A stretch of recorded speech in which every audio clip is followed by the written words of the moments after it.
આગળ વાત કરીએ તો આ સમાચાર સામે આવી રહ્યા છે કે જ્યાં ગંભીરા બ્રિજ પર ફસાયેલા ટેન્કરનો મામલો આ સામે આવ્યો છે। જે વડોદરામાં જે ગંભીરા બ્રિજની આ ઘટના કે જ્યાં કેમિકલ ટેન્કર માટે શરૂ કરવામાં જે વિશેષ ઓપરેશન આવ્યું હતું એમાં ગાંધીનગરની MERC મરીન ટીમને જવાબદારી સોંપવામાં આવી હતી, જેમાં પોરબંદરની વિશેષ સેલ્વેજિંગ કંપની તરફથી રેસ્ક્યુ પ્લાન પણ તૈયાર કરવામાં આવ્યો। બ્રિજ પરથી ટેન્કર ઉતારવા માટે ન્યુમેટિક એરબેગનો ઉપયોગ કરવામાં આવશે।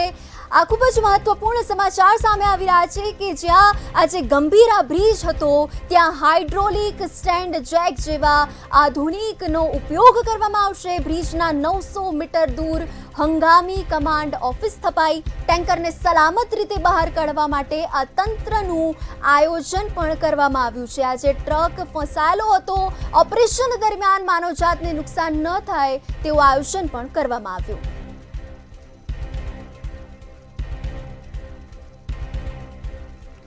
આ અંગે વધુ વિગત આપવા ફોનલાઈન પર સંવાદદાતા જયંતિ જોડાઈ ચૂક્યા છે। શું છે વધુ વિગત? આ બ્રિજના 900 મીટર દૂર હંગામી કમાન્ડની ઓફિસ સ્થપાઈ હતી ને એની કામગીરી પણ હાલ ચાલુ છે, આ અંગે શું છે વધુ વિગત? બિલકુલ, જે રીતે અત્યારે બ્રિજની વાત કરવામાં આવે તો હાલમાં ટેકનિશિયનો દ્વારા આજે બ્રિજ પર લટકેલ જે ટેન્કર છે તે હટાવવાની કામગીરી હાથ ધરવામાં આવી રહી છે। મહત્વની વાત છે કે 27 દિવસ બાદ આ બ્રિજની કામગીરી જે છે તે અત્યારે કરવામાં આવી રહી છે। આપ જોઈ રહ્યા છો કે જે રીતે પોરબંદરથી આવેલા તમામ ટેકનિશિયનો છે, ટેકનિશિયનો દ્વારા કહી શકાય કે આ કામગીરી જે છે તે હાથ ધરવામાં આવી છે।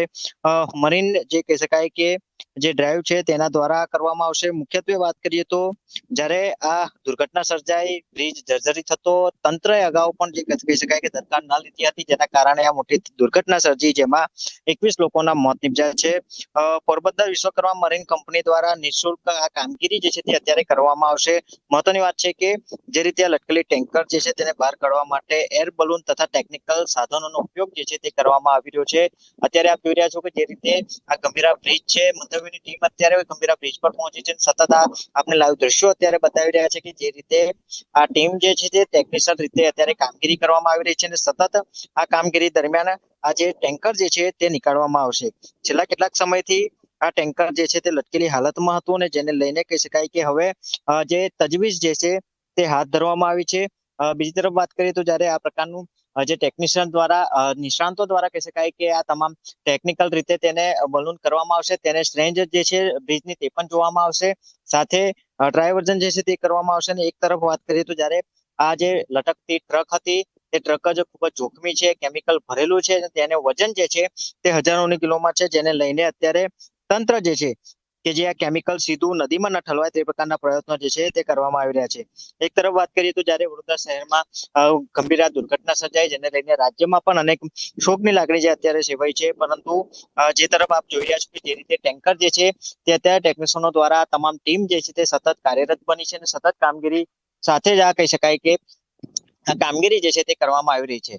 છેલ્લા દુર્ઘટના સર્જાયા બાદ કેટલાક દિવસોથી આ ટ્રક જે છે તે આ જ પ્રકારે લટકતી હતી, જેને લઈને ટ્રકના જે સંચાલક માલિક જે છે તેઓ દ્વારા પણ કહી શકાય કે કલેક્ટર સહિત જે અનુરોધ કરવામાં આવ્યો હતો, કારણ કે તમામ પરિસ્થિતિ જે છે તે આ પ્રકારની સર્જાઈ છે, જેને લઈને જ કહી શકાય કે હવે તંત્ર જે છે તે કામગીરી કરી રહ્યું છે।